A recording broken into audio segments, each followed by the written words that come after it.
Hello guys, કેમ છો બધા? મજામાં? પંચાલ બેક ચેનલમાં આપ સૌનું સ્વાગત છે. સૌથી પહેલાં બધાની મારા જય શ્રી કૃષ્ણ. હવે જોશો ગાઈઝ કે હવે આમની સિઝન ચાલે છે, એટલા માટે આજે હું આમનો ઉપયોગ કરી અને આમની કતલી એટલે કે બરફી બનાવીશું. એમાં મેં અહીંયા શેકેલા સિંગદાણા છે, એમાં મેં થોડું કાજુ ભેળવીને એને વાટી દીધું છે. સેસે શેક્યા છે, વધારે ડાર્ક થવા દેવાના નથી. અહીંયા એનાથી થોડા જ પોષણમાં મેં અહીંયા ખાંડ લીધી છે અને મેં અહીંયા આમનો પલ્પ લીધો છે ગાઈસ. અને આની ચાસણી બનાવવા માટે મેં અહીંયા જાડા તળિયાવાળું વાસણ લીધું છે. આ ત્રણ જ સામગ્રીમાં આપણે આમની બરફી બનાવીશું. તો ચાલો હવે બનાવવાનું સ્ટાર્ટ કરીએ. પાણી મૂકીશું.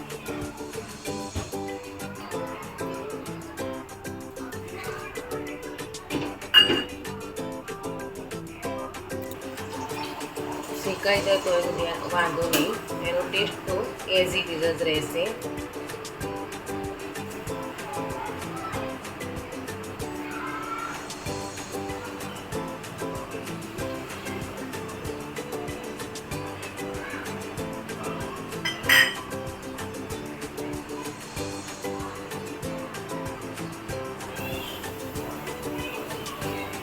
પણ એની સતત હલાવતા જાઓ કે જેથી નીચે ચોંટે નહીં, એનું ખાસ ધ્યાન રાખો.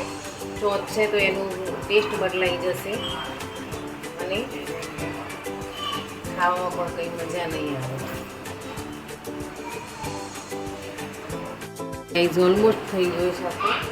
હવે એમાં એડ કરીશું આપણે જે આ ક્રશ કર્યું હતું તે.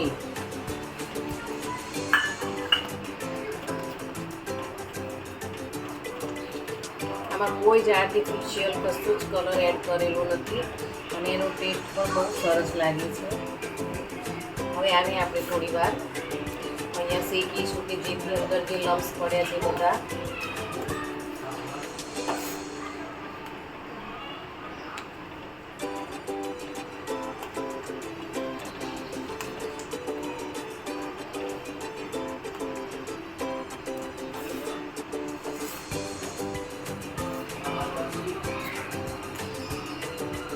એને આવી રીતે લમ્સને થોડા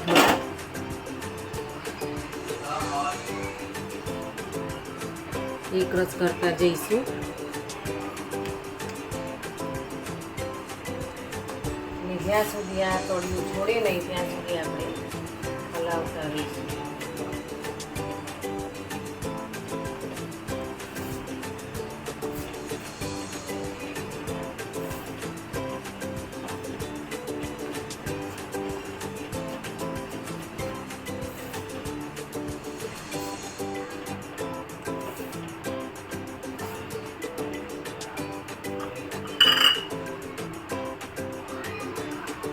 આ જગ્યાએ આપણે થોડું 1 ટીસ્પૂન જેવું ઘી એડ કરીશું.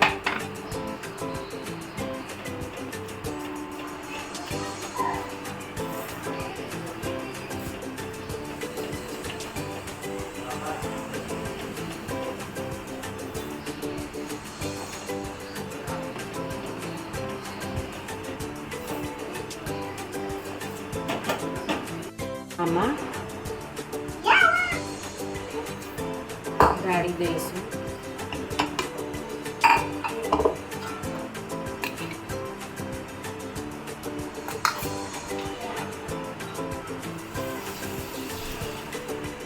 તો ગાઈઝ આને મેં હવે ઢાળી દીધું છે, પણ આજે આપણે બટર પેપરમાં પ્રોસેસ કરવાની છે. ખાલી અહીંયા ઠંડુ થવા માટે જ મેં મૂકી છે. બરોબર ઠંડુ થશે પછી આગળ આપણે પ્રોસેસ કરીએ.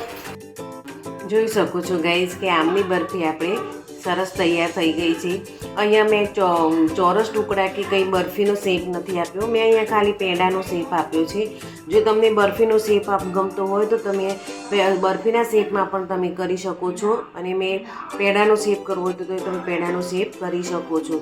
બરફીનો શેપ કરવા માટે એને થાળીમાં ઠારી દેજો અને ઓવરનાઇટ એને રાખશો એટલે એના મસ્ત ચોરસ ટુકડા તૈયાર થઈ જશે. મેં અહીંયા પેંડાનો શેપ આપ્યો છે. મારી જો આ રેસીપી તમને પસંદ આવી હોય તો પ્લીઝ લાઈક કરજો, સબસ્ક્રાઈબ કરજો અને શેર કરજો.